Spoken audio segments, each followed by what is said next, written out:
todos y todas. Somos Nadie Afuera, un podcast hecho por militantes y laburantes al servicio de todos aquellos y aquellas que necesitan una trinchera de lucha. Hoy estamos grabando nuestro episodio número 37, un 11 de septiembre, Día del Maestro y la Maestra.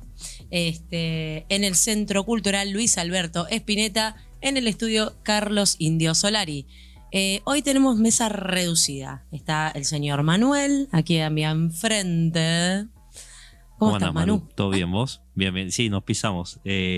Yo no quiero decir nada, no va a ser a modo de denuncia, no vamos a entregar compañeros y nada, pero a mí me llama bastante la atención que cada vez que la CGT flaquea, Jonah, viste, se le complica, no, che, no puedo venir. O sea, de mínima es una actitud para revisar, para charlarlo, para ver qué está pasando. También lo tenemos a Martín. No sé qué lectura haces de la denuncia que acaba de seguir. Yo hablé en la semana con Yora y estaba muy consustanciado con la postura de Andrés Rodríguez y le dije, mirá, boludo, tratemos de sentarnos a charlar porque me parece que estás meando un poco fuera del tarro ya. Pero bueno, no sé. Yo me quedé esperando igual. Yo dije, la convocatoria del Satsai va a ser a las 3, porque por ahí fue a las 4. No, los compañeros llegaron ahora. Acá lo bueno es que si faltás, por suerte los compañeros te bancan, no es que le estamos haciendo acá persecución a Jonah y nada. No, para nada. Hoy, bueno, tenemos un programa obviamente teñido por el tema del veto y la movilización a favor de la ley jubilatoria y el panquequismo histórico, ya diría yo, ¿no? De la UCR, que ya podrían ir partiéndose de nuevo. Yo venía pensando históricamente, partite, si ya existió. O armate, no sé, Unión Cívica Radical Personalista, como existía. Lo que está claro es digamos, la voz de mando de Lustó como presidente de la UCR. El tipo dice, vamos por acá, se terminó. Responden todos los soldados, es impresionante. Después tenemos el tema del presupuesto, que entiendo que mañana va a haber nuevamente labor parlamentaria. Trabajo arduo, Uf, qué difícil el trabajo de esos senadores, ¿no? Pobrecitos. El presupuesto universitario, perdón. Agrego la palabra porque después también vamos a estar hablando de la ley del presupuesto del año que viene. Claro, que es básicamente lo que están... ¿Por qué están vetando también todo esto, no? Porque lo que están pensando es justamente en el ajuste para el 2025. Bueno, todo el tema de la inflación y hay un poquito algunas cositas, algunos debates al respecto de la CGT, situaciones, entredichos. Y bueno, muy presente obviamente el reclamo de los y las jubiladas que hoy estuvimos acompañando. ¿Por dónde quieren arrancar? Bien, me parece que está bueno, obviamente vamos a comenzar por lo más relevante del día de hoy, que fue la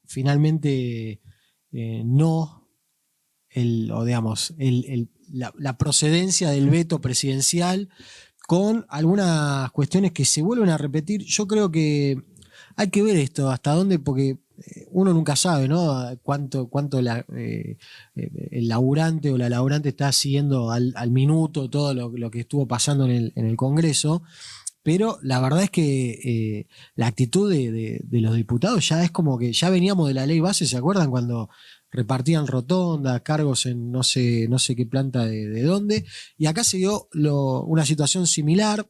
Creo que lo más sobresaliente fue el diputado, creo que era radical, Campero, sí. que iba a votar en contra y renuncia a su banca antes de la votación. El presidente de la Cámara de Diputados, Martín Menem, hace lugar a esa moción y asume la otra que iba a votar en contra. Es decir, ya alevoso, y el tipo ya con un cargo de 8 lucas verdes, $8.000 en Yacyretá, no me acuerdo en cuál. Digo, bueno, ¿hasta dónde esto va a seguir? Porque digo, esto tiene un correlato inmediato en la calle, que son las imágenes de un cana pasando por arriba a una señora que estaba parada delante de las motos, los palos a diestra y siniestra, gente absolutamente lastimada, Bullrich diciendo sobre una chica que le habían tirado gas lacrimógeno. Bueno, esto es responsabilidad de la madre. Digo, un nivel de provocación, ya sea directa, como la actitud de Bullrich, como indirecta, con en medio que se nos cae la economía a pedazos, que bueno, habría que ver hasta dónde va a llegar, nunca lo sabremos, pero me parece que se están pasando dos pueblos. Maru, vos estuviste ahí. Contanos un poquito qué viste, qué sensaciones. Sí, yo acompañé junto con compañeros, compañeras, la Salamanca a la movilización.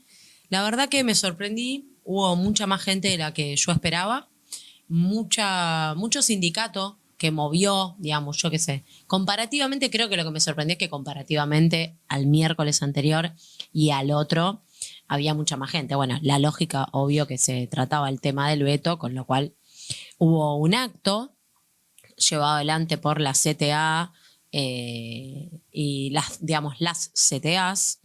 Estuvieron todos los sindicatos docentes, ATE, la verdad que movió un montón, estuvo toda la parte de Irigoyen, estuvo la Cámpora,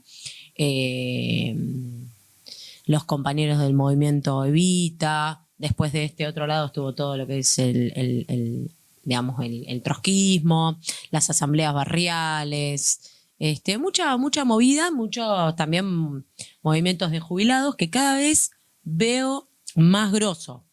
Como que por ahí al principio eran 3, 4 jubilados con su banderita y me parece que ahora eso va tomando color. Me parece interesante más allá de que no es que con la movilización logramos frenar, ¿no?, el veto. Sí me parece que empieza a tener otro color, ¿no? Está puesto el tema de la jubilación como un problema más. Que, bueno, en definitiva hay que empezar también a abordar este debate con los y las compañeras que por ahí no se pudieron movilizar por diversos motivos. La verdad que hasta que terminó el acto, la de siempre. Hasta que terminó el acto, estuvo todo bastante tranquilo, digamos. También hubo gente de la CGT, lo vimos, digamos. Ellos estuvieron por el lado de Irigoyen. Ahí sí hubo un poco de tole-tole sobre Entre Ríos porque no querían que corten Entre Ríos. Rivadavia medio que ya habían definido que se cortaba, etcétera, pero lo que es todo Callao, etcétera, no querían que esté cortado, al final estuvo cortado. Pero bueno, el ánimo era un ánimo de lucha, pero bueno, también un poco de sensación amarga porque medio que ibas sabiendo que iban a votar a favor de mantener el veto. Pero interesante igualmente. Me parece que también la unidad que se pudo construir, ¿no? Porque en definitiva me parece que es eso, ir construyendo la unidad que necesitamos para enfrentar a este gobierno que no gobierna solo, ¿no? Eso hay que recordarlo. Cuando empezó el mandato nosotros pensábamos, bueno, pero va a tener que hacer mucho negociar, va a tener que negociar con las bancas. Bueno, mira qué fácil. ¿Sabes cuál es el problema? Cuando vos tenés políticos del sistema que están en venta, es muy fácil.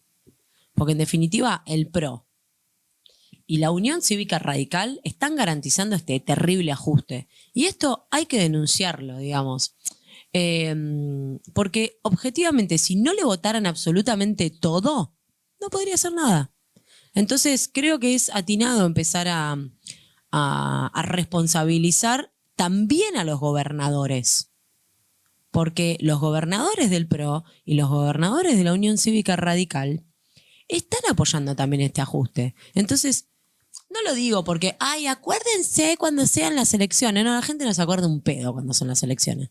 Tiene que ser ahora la denuncia. Tiene que ser ahora la lucha contra esos gobernadores, ahora la lucha contra esta institucionalidad que aparte nosotros veníamos hablando, que viene no siendo el camino, digamos, y por otro lado la están desprestigiando. Digo, si vos no querés terminar en un 2001 en el cual realmente ya no importaba qué te dijeran, que a la gente no le importaba lo que dijera el presidente ni nadie, y se perdió totalmente la institucionalidad y no fue a votar ni el loro después. Claro, pero por eso ahí también me parece que se retoma un debate que es interesante, por ahí ahora no se excede, pero que es el debate sobre la democracia, ¿no? ¿Qué visión de la democracia tiene alguien 15 años, ¿no? ¿Qué significa para esa persona la democracia? ¿Qué significa para una de 70 años que ya se fumó la dictadura, se fumó los 90, se fumó el gobierno de Macri? Otra vez esto y decir, che, y bueno, ¿y la democracia? ¿Qué hacemos con la democracia? Entonces, digo, ahí hay otra. Vos decías también, Maru, lo de los gobernadores. Hubo una foto, no sé si la vieron, una foto medio desoladora. La verdad que Quintela vino acá a Capital a tener una reunión con los gobernadores peronistas, de los cuales obviamente excluyeron a Jaldo y a Jalil, ¿no? Que vos decías también, esos dos forman parte del esquema que le hace el juego a Milei. Sí. Y había solamente 6 gobernadores en esa reunión del peronismo, digamos, ¿no? Sí, que uno suponía, como siempre, el. Entonces digo, bueno, también ahí tenemos que empezar a actualizar un poco cómo interpretamos la política, porque digo, que el peronismo hoy esté en esta posición en la que está, digo, también es interesante, además del marco político en general. Sí, el peronismo me parece que en ese sentido se divide en tres, como para desglosar un poquito más el dato, que son justamente Jaldo y Jalil ya abiertamente juegan con el gobierno y hacen todo lo que les pida. Y después está Vidal, el de Santa Cruz, está Beretilnec de Río Negro, bueno, y otros gobernadores más que hacen esto, bueno, una sí, una no, o como que pelean un poco más, pero para su provincia, digamos, no es que pelean para la gente ni mucho menos, sino pelean por ello, plata para ello y listo. Y después, bueno, están estos gobernadores que son abiertamente opositores, que son los que mencionaba Tincho. Justamente hoy hubo también, pues pensaba no solamente lo de la democracia sobre la edad y lo que fue viviendo cada uno, sino también esa edad sobre el contexto determinado. Y justamente, ya que estamos grabando en el estudio Indio Solari, ahora después de la votación, horas después de la votación, el Indio publicó un mensaje que dice: donde hay hambre y sangre, se hace casi imposible mantener una conducta democrática. Entonces, te pone también sobre la mesa eso de decir, bueno, está todo bien con el juego este en algún punto, o está todo bien, no, pero digamos, los tipos lo pueden hacer, lo que sea, pero inevitablemente lo que muestra la realidad una y otra vez a lo largo de la historia, y ahora lo está mostrando también a paso acelerado, es que más temprano que tarde se pudre. Pero se pudre por eso, porque decir, loco, no me puedo soportar esto. Y me parece que también en ese sentido hay algunos aspectos muy concretos, muy concretos, que diferencian esto que pasó de las jubilaciones con lo que pasó en la ley bases. Porque en la ley bases, para nosotros mismos era un desafío, para nosotros mismos, digo, de la militancia, era un desafío decir, bueno, ¿cómo haces en febrero, marzo de este año para bajarle a la sociedad, para bajarle a cualquiera con el que vos hables, el tema de la soberanía, el tema de los recursos naturales? ¿Cómo haces para que eso forme parte del debate de los intereses del día a día? Bueno, en este caso no es ley bases, RI, una cosa que no se entiende, nombre raro. En este caso es guita para los jubilados. Concretamente, es guita para los jubilados, de la mínima, al mismo tiempo que les recortan los medicamentos. Entonces ahí ya tenés algo que no hace falta explicarlo, en principio. Sí, en todo caso hay que darle contenido político a eso y decir, bueno, esto, quiénes lo votaron, por qué, bla, bla, bla. Por eso me parece un cambio importante. También la violencia en la calle, que en ese caso la votación de la ley bases terminó con represión, pero montaron todo el escenario de los infiltrados. No sé si se acuerdan el móvil de Cadena 3 prendido fuego, los encapuchados, etc. Bueno, hoy era una moto atropellando a una jubilada, directamente. Una nena de 10 años con gas lacrimógeno en la cara, diciendo me arde la cara. Digo, otra escena totalmente distinta. Y lo tercero también es cómo se dio la votación. Porque en la ley bases hubo el mismo compraventa de pasar por lo de Milei y después vas a cobrar. Pero en ese caso fue directamente ir, votar, y además esa votación era sobre esto que decía antes, de una votación que no se termina de entender del todo bien qué es. Ahora fueron gente que votó a favor de algo, se sacó una foto con Milei y después eso vota en contra. Y de sí mismo. Entonces me parece que en ese sentido también, si bien nosotros hemos hablado de esto, de decir, bueno, ¿cuánto se va empapando el ciudadano promedio sobre lo que pasa en el Congreso? Está bien, probablemente no se empape lo mismo que alguien que se sienta a leer, a escuchar y a ver la rosca, esto, lo otro, pero sí ve concretamente, che, pará, acá hay diputados que votaron una cosa para los jubilados y después votan en contra. ¿Qué onda con esto? Como que, digo eso, me parece que quedaron mucho más expuestos que en el escenario Sí, porque además anterior. fue una semana más tarde. Fue una semana más tarde, directamente. Y aparte el proyecto lo presentaron ellos. Total. O sea, es como vos presentaste un proyecto de movilidad jubilatoria, vos UCR, ¿no? Presentaste un proyecto de movilidad jubilatoria y vos mismo votás en contra. Exactamente. O sea, es una cosa impresionante. Después está una de las cuestiones que veníamos hablando en relación a el rol de la CGT, ¿no? Y por ahí lo primero que hay que decir es que efectivamente no hubo paro. Digamos, nadie hizo paro. Es más, en parte te digo que pudo haber tanta gente porque una gran parte éramos docentes que no habíamos ido a trabajar. Y eso es expresión, digamos, también de la interna, digamos, dentro de la CGT, ¿no? Por un lado, Andrés Rodríguez diciendo que no vamos a movilizar, que estratégicamente, que pin, que pam. Por el otro lado, Pablo Moyano diciendo nosotros el miércoles vamos a movilizar. O sea, dos contrapuntos totalmente distintos. Y después Paco Manrique diciendo, bueno, Andrés Rodríguez no se puede digamos, él definir qué va a ser la CGT. A lo sumo puede definir lo que va a ser un sector de la CGT. Exacto. Y Paco también dejó una definición muy dura, muy contundente, que dijo, la textual de Andrés Rodríguez fue, no movilizar el miércoles es una decisión táctica. Entonces Paco Manrique dice, bueno, vos para tener una táctica tenés que tener una estrategia. Y la estrategia es en pos de un objetivo. Y lo que me lleva a preguntarme a mí como secretario gremial de la CGT, ¿cuál es el objetivo de la CGT?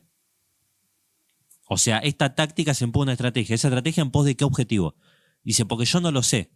Y ahí directamente dijo, hoy hay 4 o 5 personas dentro de la CGT que se sientan a puertas cerradas a negociar qué es lo que después la CGT hace institucionalmente con el gobierno. Entonces digo, bueno, independientemente de que es muy probable que la definición que da él, que digo, es súper explosiva, incendiaria, etcétera, sea para generar ruido, bueno, también al mismo tiempo es ratificar lo que nosotros venimos viendo de afuera, es decir, cómo puede ser, hay comportamientos que son muy claros en lo que no hacen y justamente muy oscuro para el conjunto de los trabajadores, porque todo este silencio, toda esta falta de claridad respecto a, che, bueno, ¿y la CGT qué es lo que está haciendo institucionalmente?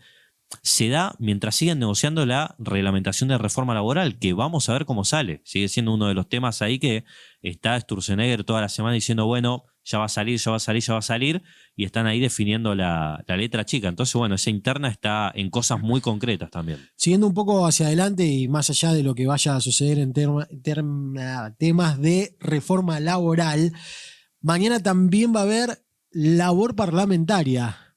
Estamos en vivo. No, sí, labor parlamentaria mañana. ¿Qué pasa mañana, Manuel? Bueno, en el Senado, tal como adelantaba Maru en el inicio, mañana finalmente, vamos a empezar por el final y después hacemos un repasito para atrás, que es, se van a tratar 2 temas, que son el financiamiento universitario, en teoría va a haber una movilización también de universitarios para acompañar la sesión, veremos cuál es el caudal de la movilización, pero dijeron que iban a ir docentes, centros de estudiantes, o sea, de todos. Así que va a estar el financiamiento universitario, que Milei en su momento ya había adelantado, lo voy a vetar, como hizo con las jubilaciones también, vamos a ver si lo hace. Y también se va a tratar el proyecto de boleta única papel, que es, bueno, para cambiar el formato de cara a las próximas elecciones, tema propuesto por el gobierno nacional. ¿Cuál es la novedad? Bueno, que después de que Milei esta mañana, hoy mañana de miércoles, se reunió con los jefes de bloque de todos los bloques del Senado, menos la Unión por la Patria, los radicales sacaron del temario el DNU que le da fondos a la CIDE, que ya tiene el rechazo en diputados y se tenía que tratar en el Senado. O sea, mañana tenía que ser rechazado totalmente eso y finalmente no se va a tratar. Por lo cual, consecuencia directa de que no se trate, sigue vigente el DNU que otorga fondos para la CIDE. Así que bueno, veremos cómo será la... Sí. Podría sacar aparte, ¿no? Como, digo, está usando tanto los DNU que tienen urgencia, que yo digo, tantas cosas podrías hacer con un DNU. Por ejemplo, un aumento por DNU a los jubilados, pero no, porque eso sí te modifica, ¿no? El equilibrio fiscal, o sea, digamos. O sea, digamos, el equilibrio fiscal. Sí, sí. O sea, no sé, podés sacar un DNU, no sé, yo qué sé, fomentando la industria nacional, entonces, no, eso nada. Nada. Todo para el exterior, nada para la patria, digamos. Totalmente. No, bueno, entonces mañana la sesión del Senado finalmente no creo que arroje la sesión en sí mismo una imagen como la de hoy de esto de los votos, de compra y venta de votos, etcétera. Sí fue más un arreglo previo de decir, che, mañana no traten esto. Entonces mañana muy probablemente la votación sea a favor del financiamiento universitario, eso salga. Lo que hay que ver es qué pasa después de que se apruebe eso, si Milei lo veta o no. Y si ahí, en todo caso, tenemos la segunda vuelta con un segundo veto, a ver qué hace el Congreso en ese caso. Pero bueno, esa va a ser la actividad en el día de mañana. Beto, ahora que decís Beto, Sí. hoy estoy hablando con Beto Pianelli. Lo quería decir. ¿Le pediste un autógrafo al Beto? No, le pedí una entrevista. Muy bien. Es mejor, eso Muy me bien. parece mejor que un Ya autógrafo. lo van a ver publicado en las redes de afuera. Exactamente. Se lo estamos así como contando. A Baradel no quise. Porque me hago la interesante, chicos. Impresionante. Me parece muy bien, suscribo. Escúchame, Maru, otra de las noticias del día fue el número de la inflación, ¿no? Sí, acá me anotaste con un 4 raro, coma 2. Parece ser que la inflación es del 4,2 en el mundo de Milei, Claro. ¿no? Porque en el mundo de la realidad a mí no me para de aumentar absolutamente todo. La verdad, fuera de joda, en el Día del Maestro hay que decir que, por ejemplo, en la rama en la cual yo trabajo, los docentes están cobrando entre 500.000 y 800.000 pesos. O sea, tenemos salarios de pobreza. El otro día se lo dije a una chica pobre que estaba estudiando para ser docente. Le digo, mira, yo con un cargo en provincia de Buenos Aires de preceptora cobro 4.000. Se le cayó la cara. Claro, sí, mi amor, 4.000, 400.000 pesos vas a cobrar, perdón. Y me dijo, ¿cómo 400.000 pesos? Sí, mi ciela, eso gana un preceptor. No, me parece porque es interesante, ¿no? También pensar en esos términos. Te viene una factura de 100 lucas, listo. O sea, los planes económicos que vos podías llegar a tener, es decir, bueno, este mes arreglo la bicicleta, más Olvídate. pobre no se encuentra. Este mes pago la vacuna del dengue, cagaste, hermana. Sacá la tarjeta y lo resolvés con tarjeta, porque obviamente dólares no tengo. Y mi situación es una pelotudez en relación al que lo tiene que resolver. O sea, es comprar una garrafa de gas, que era lo que decíamos el otro día. ¿Cuántos viajes de sube podés hacer? Yo la verdad que no entiendo cómo... Sí, se entiende con el blindaje mediático que están teniendo. Si no, no Totalmente. se puede entender cómo pueden seguir diciendo que hay un 4,2% de inflación cuando la gente todos los días siente que llega menos y menos a fin de mes. Bueno, pero ahí vamos a distintos puntos, que es, suponete que el 4,2 fuera exactamente así, digas, listo, está bien, es 4,2. Y el mes anterior fue 4. Y el mes anterior fue 4,6. Y el mes anterior fue 4. ¿Sabés quién tenía promedio de 4 de inflación? ¿Quién? Ay, no sé, de la Rúa. Yo iba a decir que tenía promedio de 4, pero en la secundaria. Promedio. ¿no? De la Rúa. Juguemos. No, de la Rúa de promedio de 1 tuvo de la Rúa en todo su gobierno. No, promedio de 4 tuvo durante 2 años Martín Guzmán, cuando él era ministro de Economía, y ese promedio de 4% mediáticamente, socialmente, etcétera, etcétera, etcétera, era insoportable. Era, che, no se soporta más, no se banca más esto. Ahora es, logramos bajarla, matamos la hiper y, bueno, estamos en 4. Digo, hace 4 meses que vienen con 4% de inflación. Eso respecto a lo que marcaba del relato recién. Ahora, además, hay un desafío muy grande del gobierno de acá para adelante, pero muy grande, y es que, o sea, verdaderamente no la están pudiendo bajar de 4% la inflación. Ya es el 4º mes consecutivo. O sea, digo, no la pueden bajar porque no lo sé, más que seguir pisando los salarios, por ejemplo, seguir aniquilando más el consumo todavía, no sé qué más pueden llegar a aprobar. Porque te voy a unir dos datos, uno oficial y el otro también, pero digamos una encuesta de una consultora. Esta semana leí una consultora hacía como 15, te ponía 15 consumos típicos sobre la mesa, es decir, ropa, carne, esto, lo otro, bla, bla, bla. Y te preguntaba, de esto, ¿qué dejaste de consumir directamente en el último tiempo? ¿Qué estás consumiendo menos y qué no tocaste para nada? Del total de los que respondieron, el rubro que más había dejado de consumir, que era más del 80% de la gente, era ropa y calzado. Directamente, ropa y calzado, más del 80% dejó de consumir. O sea, hace meses no me compro nada. Hoy salió la inflación de agosto. ¿Sabés cuál fue el rubro que menos aumento tuvo? De todos los rubros, ropa y calzado, un 2%. Entonces voy a decir, si yo ato, ¿no? Es porque uno lo quiere vincular, pero el número está ahí. Si yo ato que esto es lo que más se dejó de consumir y al mismo tiempo esto es lo que menos aumentó, bueno, no aumenta porque no está consumiendo nadie. O sea, no vendo el pantalón un mes, no lo vendo dos, no lo vendo tres, ni sube ni baja. O sea, está ahí, el pantalón sigue estando ahí. ¿Me explico? Entonces, bueno, esta foto de la inflación que salió de hoy, primero que es más alto de lo que esperaba el gobierno, que esperaba que fuera de 3,5 y fue de 4,2. Y además ya les digo, o sea, no sé, no imagino, y el gobierno tampoco está diciendo nada de por dónde van a lograr su meta de inflación del 2% de acá a fin de año. Lo que pasa es que ahí es justamente lo que demuestra, digamos, la falsa, ¿no? Esta economía berreta, macroeconomía berreta, en la cual la responsabilidad de los índices inflacionarios están vinculados, según ellos, a los aumentos salariales, al consumo, A la emisión a la emisión monetaria, etcétera. Nunca sobre la realidad de la economía. ¿Cuál es la realidad de la economía? La producción. La economía en cualquier planeta, aunque este presidente que tenemos tenga otra idea, la economía se maneja en relación a tu producción. Entonces, el problema que tiene y va a tener históricamente la Argentina es la falta de divisas. O sea, esto es una cuestión histórica, ¿no? No hay que ser demasiado inteligente para entenderlo.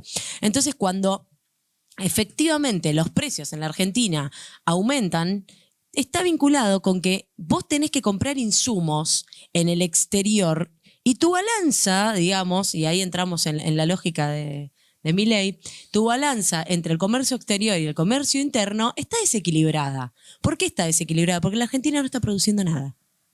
Entonces, en cuanto la Argentina no produzca, tenga una clase obrera cada vez más pauperizada, que eso es lo que ellos quieren, porque a ellos eso los hace crecer económicamente, pero no a la población. Entonces, mientras eso siga sucediendo y dejemos de producir en la Argentina, porque el otro factor que ellos tienen para bajar la inflación es dejar de importar insumos.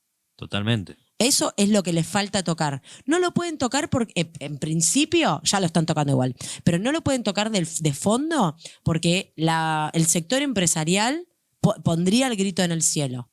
Pero ellos en este momento lo que necesitan es dejar de gastar dólares en el exterior en eso, porque después en la fuga de capitales lo siguen gastando. Olvídate. Pero en lo que tiene que ver entre la matriz productiva, que es lo que hay que modificar para que se termine la inflación en la Argentina, ¿cómo haces para que no suba el pan? Bueno, lo decíamos al principio, muy al principio, sobre cómo está constituido el salario en la Argentina. Cualquier salario en el mundo está constituido por los bienes necesarios para la reproducción material de la fuerza de trabajo, es decir, de los y las personas que trabajan. Bien, la Argentina produce todo eso. Entonces la Argentina tendría que tener salarios bajos, pero muy buenos. ¿Por qué? Porque tendrían que estar muy baratos los alimentos. ¿Qué pasa? Los exportan, hermano. Exportan todo a la mierda y no sería demasiado problema si vos tenés un precio de exportación y un precio interno. ¿Cuál es el problema? Los productores en la Argentina, no los productores pequeños, la sociedad rural trabaja históricamente para que los precios de la carne y los precios de los alimentos sean los mismos en el mercado interno que en el mercado exterior. Entonces eso es un gran problema. Por eso vos tenés una regulación de precios.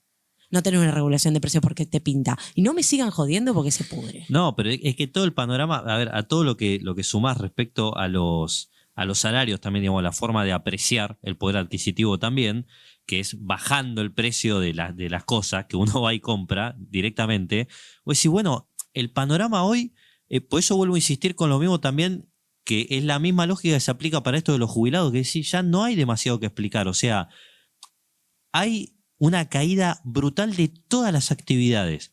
Hay menos laburo, hay despidos, hay peores condiciones laborales, hay salarios desplomados, las jubilaciones desplomadas. O sea, todo eso forma parte, como dijiste, de la economía del día a día. Lo que se está pagando ahora el boleto de colectivo, de tren, de subte, otros aumentos que se pueden venir, la nafta, etcétera, etcétera. Eso todos los meses sigue. Y vos decís, ¿todo eso para qué? ¿Para venderme un 4% de inflación? Esa joda, por ahí es la misma pregunta que se hacía Tincho antes, digo, no la podemos responder ahora y no la vamos a responder nunca, porque sí puede ser mañana, puede ser dentro de 2 años. Pero ¿hasta cuándo sigue la joda esa? La verdad que no lo sabés, pero es una joda todos los días. Literalmente todos los días es una joda, porque aparte en el medio de esto, de que hoy salió este índice de inflación, de que salió también la canasta de pobreza, o sea, la canasta básica alimentaria y la canasta básica total, que la básica alimentaria es de 421.000 pesos y la básica total es de 939.000, es decir, mínimo tenés que tener eso para no ser pobre. Mientras se publicaba esto, en el Congreso estaban haciendo lo que hacían y en la calle estaban cagando a palo los jubilados, se estrenó el primer capítulo de la serie de Milei y él publicó eso en Twitter y todos estaban... O sea, el Gordo Dan y todos los giles estos que son la tropa digital de Santiago Caputo diciendo que sea tendencia mundial ahora, hashtag serie de Milei capítulo 1. Entonces digo, bueno, ellos están en esa. Mira, están en esa, perdón, pero también están en una, no sé si lo vieron, que Argentina en su índice de pobreza está por debajo de Haití. Por debajo de Haití. No porque los haitianos tengan algún problema, ¿no? Digo, no tengo ningún problema por estar debajo de Haití. De hecho, el primer proceso revolucionario de América Latina lo realizaron en Haití, los negros. Aunque la gente no lo crea, eso es así. El problema es que Haití no tiene nada para producir. O sea, estás por debajo de un país que no produce alimentos. O sea, no tiene, es una isla. O sea, digo, no sé, vos sos efectivamente, tenés el, no sé, quíntuple de territorio que Haití. Tenés una pampa húmeda que produce alimentos para 5 argentinas y los pibes van a dormir sin comer. O sea, es como, viste, un jubilado se toma un tecito para pasar el día y un panchito, como decía Totalmente. el otro día un jubilado en Constitución. Yo vamos a darle la palabra a Martina si no Sí. se enoja, porque me vuelve a Sí. mirar una vez más así. O sea, esto es... Pero no está diciendo nada No, importante. hay pues algunas, te mira. hay algunas cuestiones para redondear algunas cosas que fueron diciendo, muy interesantes. Primero que volver a decir que la economía es una ciencia social, no es una ciencia exacta. Y la economía debe comprenderse de esa manera y no como hacen estos pibes que ven una planilla en Excel y dice, ¿cerró el número? Sí. A la planilla de al lado decir, bueno, ¿cuántos jubilados dejaron de tomar remedio? Te dan todos los números en rojo. Entonces, eso me parece que es algo interesante y que, bueno, en todo caso, en algún momento se podrá debatir, pero también ahora el relato oficial es que la economía empieza a mostrar signos de recuperación, ¿no? Obviamente que esos signos de recuperación lo estuvieron diciendo incluso el secretario de Trabajo, que ahora Manuel nos va a recordar el nombre. Julio Cordero. Estuvo diciendo que empiezan a ver unos brotecitos verdes. Y yo creo que esa noticia, que además de ser falsa o de ser tendenciosa, porque obviamente aniquilaste todos los meses en negativo, un mes te da positivo, sigue estando en negativo en el promedio, pero...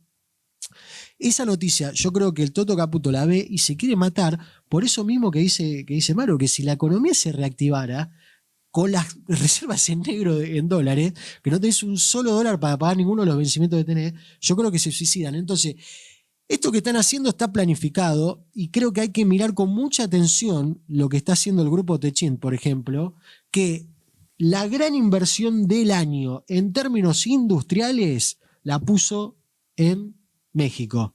Y acá, la gran inversión que está poniendo, en términos de producción, la está poniendo en Vaca Muerta. ¿Por qué? Porque Techint avisora un horizonte donde la producción industrial, poca que había en Argentina, va a dejar de existir. Lo No. bueno es que el que aportó un montón es Galperín, ¿vieron? Claro, también. Bueno, ahí tenés otra que Me decís. encanta, boludo, lo reciben. Toda la gilada atrás abrazando a este tipo que aparte yo realmente me desagrada todo él. O sea, todo su teatralidad, si uno lo ¿Galperín o leyera, Milei? ambos. Ah. Pero sobre todo Milei, si Ah. uno lo vería desde Bourdieu, como claro, no, la teatralización del poder es un vómito. El Bueno. tema... Mirá cómo No, mirá cómo bueno, te tira pero por el título una cuestión universitario de... por la cabeza me No, lo tiró, no, ¿eh? por decirlo, alguien te diría lo simbólico, alguien de letras hablaría de lo simbólico, etcétera. Acá es toda la teatralización que tiene armada atrás, los trabajadores esperándolo para aplaudir.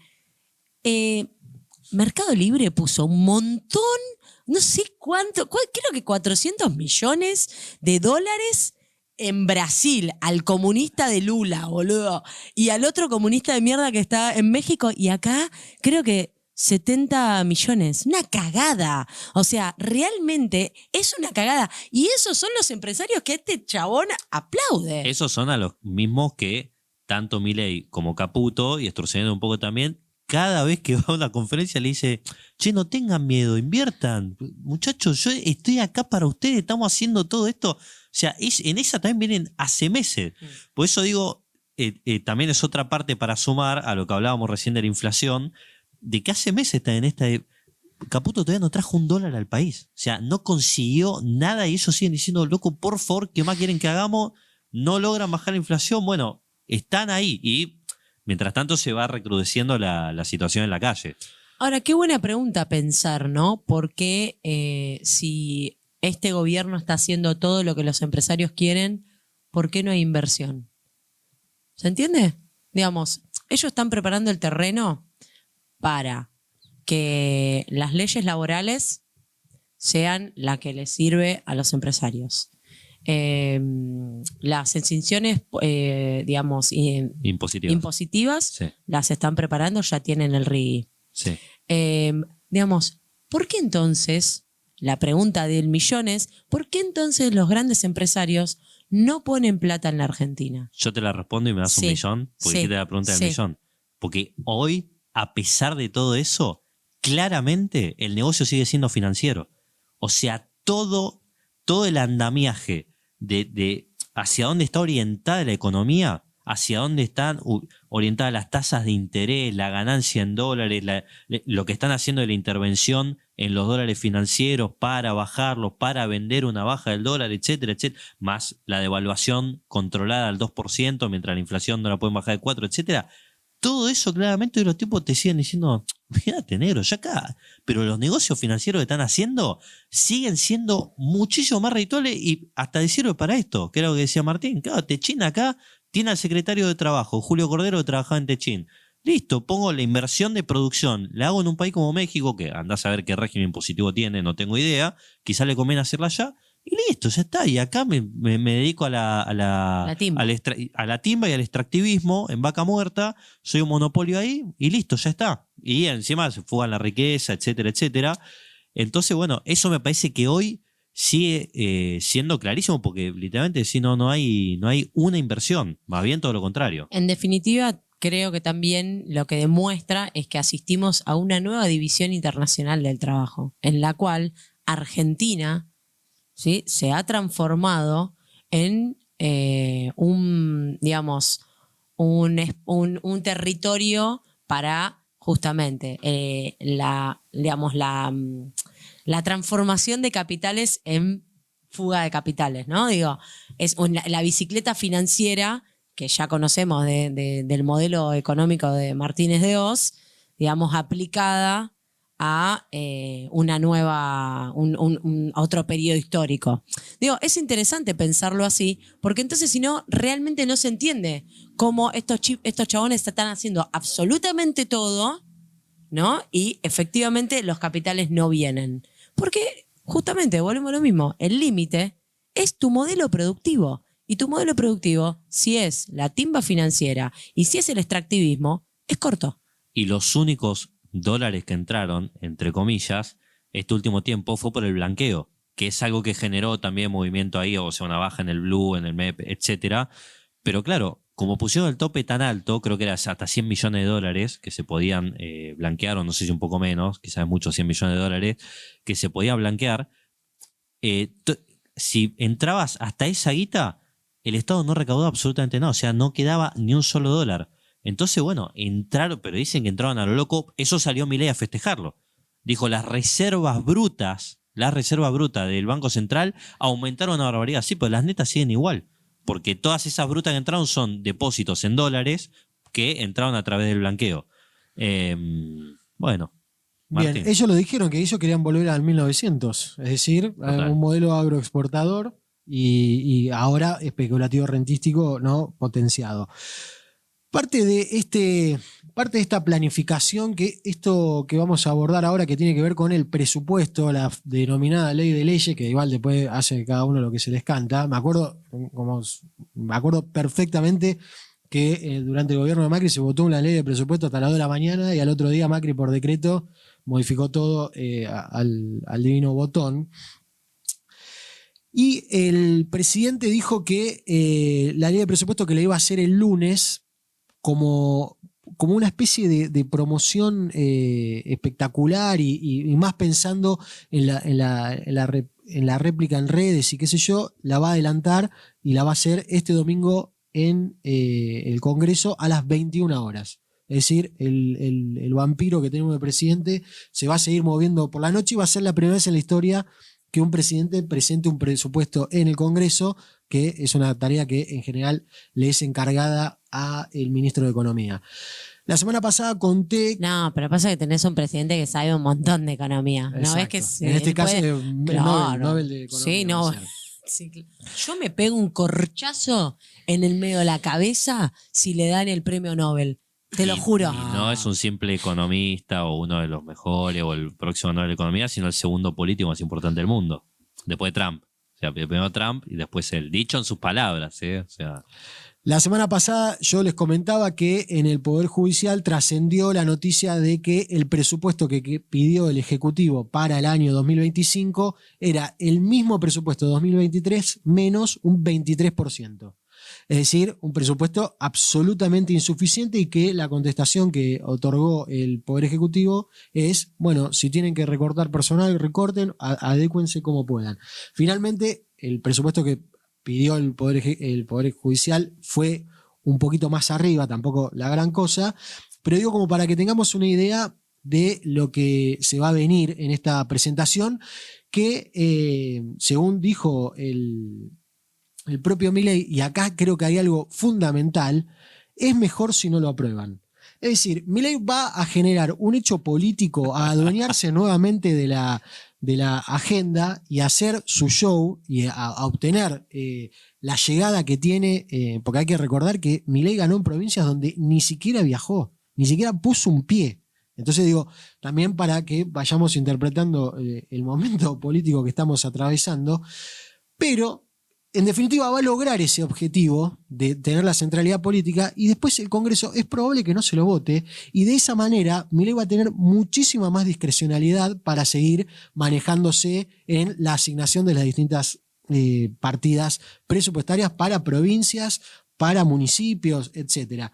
En este sentido me parece que retomo algo que ustedes han dicho antes respecto de los gobernadores y cómo están votando los senadores y diputados de esos gobernadores, porque Jalil y Jaldo ya nos demostraron que con este gobierno uno puede negociar mano a mano aunque el país esté yendo a pique y yo decir, bueno, por lo menos me está dando algo a mí puntualmente. Creo que también el caso de Nacho Torres en el sur fue otro, como que en un momento parecía que estaba bajando de Sierra Maestra y no, al final era un médano en Pinamar.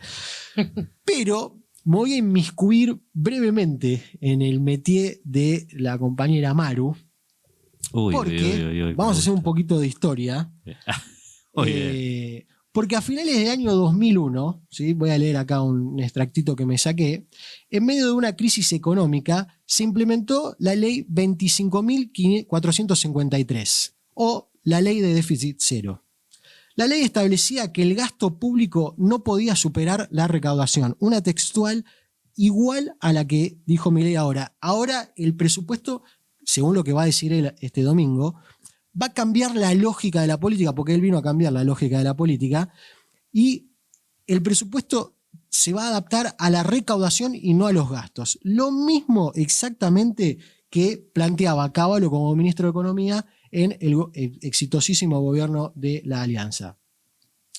Entonces, volviendo al 2001, si todos los gastos debían reducirse de manera proporcional, incluyendo, escuchen, las jubilaciones y los salarios. Detrás de esa ley, entre otros, se encontraba, como decía recién, Cavallo y Patricia Bullrich, que estaban en el Ministerio de Trabajo. En el marco de aquella ley, se le recortó en su momento el 13% el salario a empleados públicos, entre ellos docentes y trabajadores de la salud, jubilados y pensionados. Ahora, ¿qué pasó en el recinto en el 2001? Con 44 senadores presentes y 28 ausentes, la Cámara Alta del Parlamento argentino respaldó por mayoría el proyecto gubernamental. El Partido Justicialista tuvo un rol importante porque otorgó el quórum para poder tratarlo. ¿Sí? Capos, bien, Pero hubo... claro... pero no lo suficientes como para... O sea, el peronismo dio quórum para poder tratarlo y una parte de ese peronismo votó en contra, pero no era el suficiente. Y ahí viene entonces sí el rol de la Unión Cívica Radical, que todos votaron favorablemente, pero que un sector dijo, nosotros votamos favorablemente porque creemos que es responsable darle gobernabilidad al gobierno, pero estamos en contra de muchos de los artículos. Entre esos... ¿Quién está? El compañero Leopoldo Moro. Entonces digo, bueno, para tener un poco en cuenta también ese fue un golpe abajo del cinturón innecesario. Totalmente, bueno, pobre Moro. Pero digo, bueno, cómo las cosas se van repitiendo y cómo vamos a asistir el domingo a una nueva puesta en escena que en definitiva el gobierno está esperando que el Congreso no se lo apruebe. Entonces ahí también, por ahí, no nos tenemos que envalentonar. Che, pero hay que avisarle a los radicales que Milei no quiere que se lo aprueben, porque por ahí, viste, como a ellos les gusta votar todo a favor, sí, le votan a favor. Por ahí de Loredo está medio perdido diciendo, pará, o sea... Entiendo, pero ¿vos querés que salga ahora o después? O por ahí lo que querés es lo votamos ahora y después lo vetás y ahí nos hacemos... ¿no? Claro. Para explicármela de nuevo, ¿no? Como que sí. necesitan la guía, ¿viste? Sí. Porque si no, después sí, eso después son medio... llora, porque después le tenemos que volver a ver llorando. Hoy se agarraba la cabeza mientras Ay, no, uno de los diputados de la Unión Cívica una Radical... piña en medio de la nuca, hay que darle perdón, pero te juro. No sé, yo no sé si la violencia...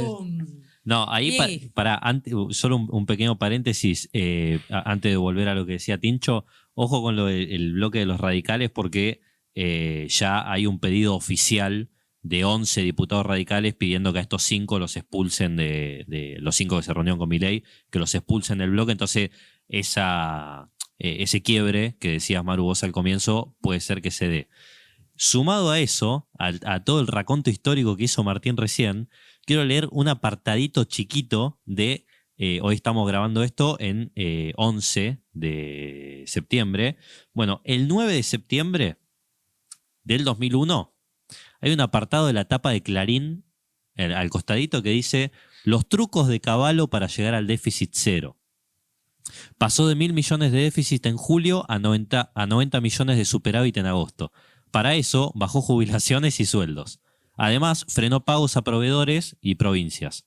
Sumó 500 millones. Los expertos dicen que esto es legal, pero lo llamaron contabilidad creativa.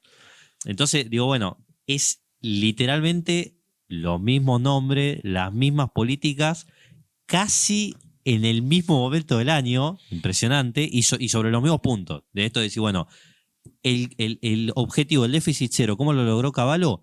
Principalmente recortando las jubilaciones. Milei ahora te dice el déficit cero es innegociable. ¿Sobre qué? Sobre las jubilaciones. O sea, un calco, directamente un calco. Y a esto que decía Martín respecto a Milei se envalentona un poco más respecto a que no se lo voten, que a que sí se lo voten el presupuesto.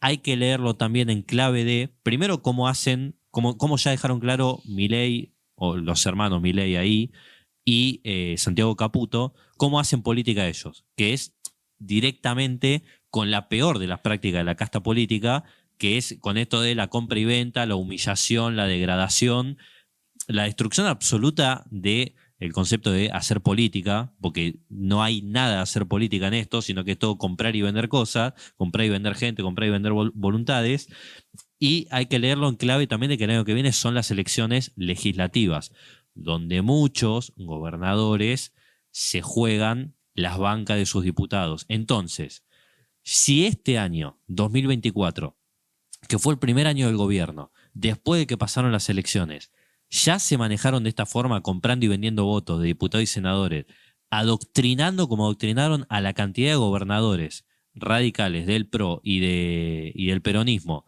El año que viene, cuando directamente haya en juego de verdad bancas, haya en juego de verdad representaciones dentro de todas estas empresas públicas, donde depende mucho por ahí cuántos diputados tenés o cómo te fue en la selección legislativa respecto a qué representación te después en los directorios de estas empresas.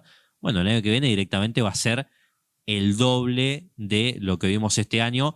Quiero decir, al Poder Ejecutivo Nacional le sirvió porque se sienta a la mesa con más poder de fuego todavía, con la crisis económica más profunda también, porque va a ser el segundo año de ajuste, continuidad de este año. Yo espero que se pique antes, te soy sincera. Y bueno, Pero ¿sabes qué pasa? Es muy difícil poder comprender cómo puede ser que siga teniendo apoyo este chabón con lo que realmente, cómo avanza la pobreza. Yo creo que hay algo que tiene que ver con un sector de la población en el individualismo total, que está mirando su ombligo.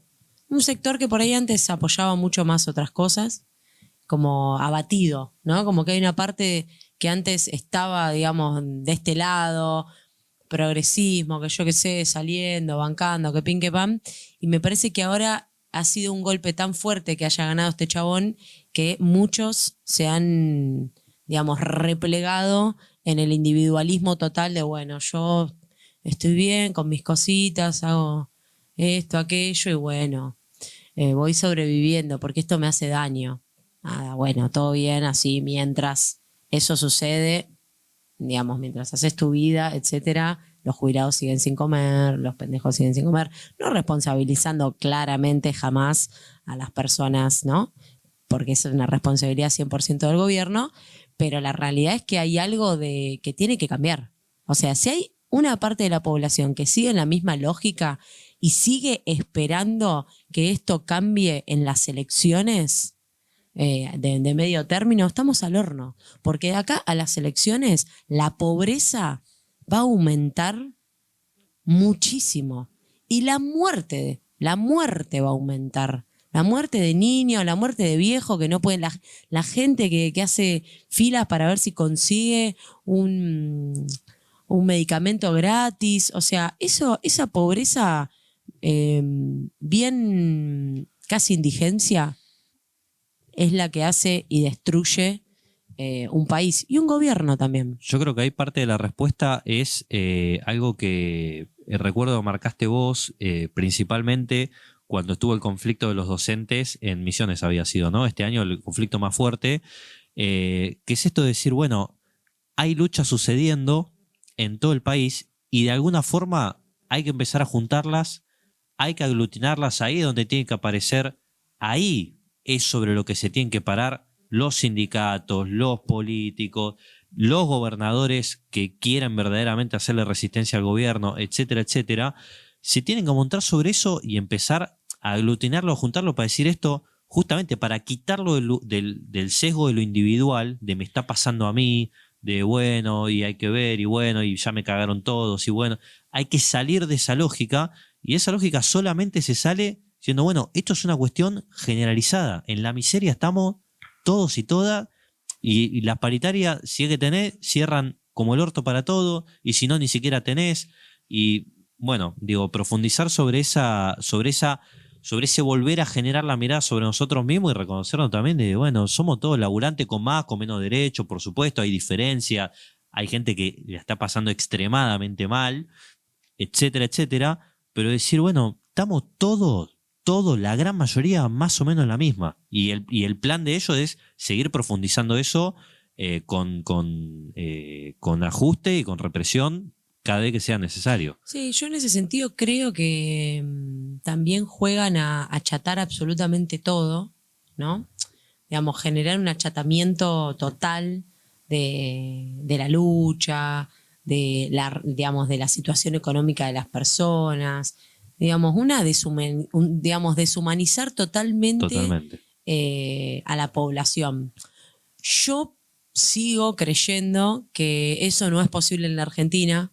Sigo creyendo que tenemos una militancia arraigada que tiene que ver con la solidaridad, aunque nos esté tocando un momento en el cual gobierna una persona que decís, ¿cómo carajo llegaste a gobernar? Creo que, digamos que se va a empezar, se tiene que empezar a construir esa solidaridad, porque si no, te morís de hambre. O sea, si vos empezás a pensar y a recordar o a estudiar cómo fue la construcción del movimiento de desocupados en La Matanza, por ejemplo, ¿no? Que es hartamente hermoso de estudiar. Empieza todo con el tema de, digamos, los compañeros encargados de manzanas, ¿no? Bueno, un encargado de manzana acá, un encargado de manzana allá, que recopila las necesidades de los compañeros. Bueno, eso ya está empezando a suceder.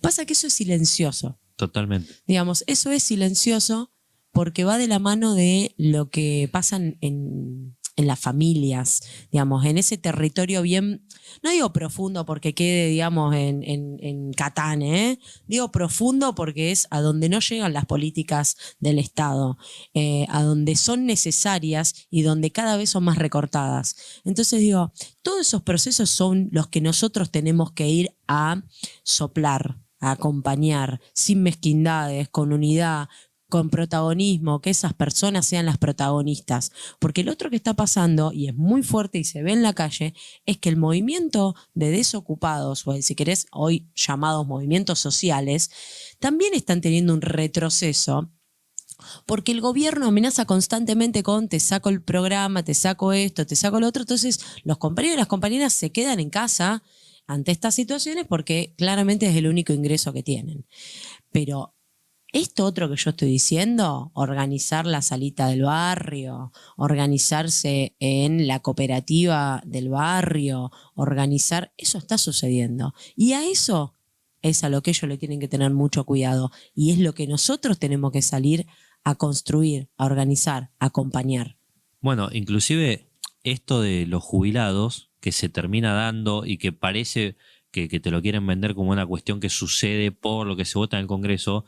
O decir, bueno, hace años que este grupo de jubilados viene haciendo la reunión, la convocatoria en el anexo del Congreso. Estos últimos miércoles tomó más relevancia, claramente porque se trataba este tema puntualmente, se instaló en la agenda. Nosotros acá dijimos hace 2 episodios, bueno, ya el primer triunfo es que, no sé, ¿cuántos eran? La primera vez los que iban eran 100, 200, 300 jubilados. Lograron que se instale como tema central la discusión de las jubilaciones. A la semana siguiente fueron un poco más. La semana pasada fueron ya la CTA autónoma, la CTA de los trabajadores, todo, y todo eso terminó derivando en, listo, va la bancaria, camioneros, se les mata, fulano, mengano, y un montón de personas que dicen, bueno, por ahí en otro momento no iban, pero ahora que van todos estos, listo, vamos y hay una nueva movilización. Entonces, sí, bueno, realmente fueron esos 200, 300 jubilados, fueron punta de lanza de un proceso que mucho tiempo después de que lo empezaron ellos, terminó derivando en lo de hoy. Entonces, eso me parece un triunfo muy importante frente a la supuesta derrota que se dio hoy en el Congreso, que si hubiera sido triunfo tampoco hubiera sido tanto, porque ya sabemos que son 15.000 pesos. Entonces, para mí vale mucho más ese triunfo de la calle que la derrota en el Congreso. Sí, porque aparte ese grupo de jubilados autoconvocados, de asambleas barriales, etcétera, etcétera, etcétera. A ver, también obviamente de sindicatos, porque había gente, etcétera, corrieron a la CGT. La CGT tuvo que salir a decir que bancaba la lucha de los jubilados. Le marcaron la agenda al gobierno.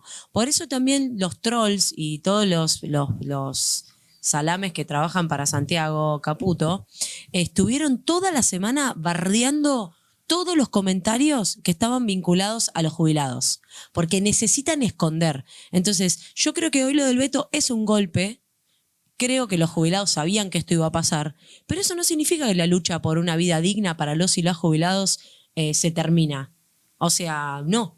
Es bueno, hay que seguir construyendo. Y yo creo que a partir también de lo que pasó hoy, pudieron ir construyendo también otros lazos de unidad que van a permitir fortalecer este movimiento. Porque el otro día leía, 500 marchas encabezó Pla. 500 marchas. Claro, ahí tenés. O sea, esto es así, la historia, digamos, la lucha de clases es así. Martín está aburrido, boludo. Sí, hubo un momento, viste, yo te digo que ya se enoja. Algún día vamos a hacer un segmento de Reel que sea ¿qué hace Martín cuando ya se cansó de mirarnos y decir, che, bueno, no me van a dar la palabra? Bueno, listo, muchachos, ya está. Yo quiero saber si este episodio va a tener alguna canción que marude perfectamente. Maruda, sí. Ahí está, es bárbaro igual, arrancó arriba, ¿viste? Sí. Vos estás terminando el programa con esa onda. Bueno. Bueno, sí, tenemos un marudaje de La Renga. La Patria, perdón, Vende Patria. Clon, ¿cierto? Exactamente. Yo la verdad que no la conocía, alta canción. No se notó igual en cómo dijiste el nombre. No se notó que no la conocía, No ¿no? se notó. Perdónenme todos los rengueros de este hermoso mundo. Así que, bueno, si les parece, vamos cerrando. Martín, ¿te querés hacer algún gesto más de aburrimiento? No, ya creo que hice todo lo que tenía.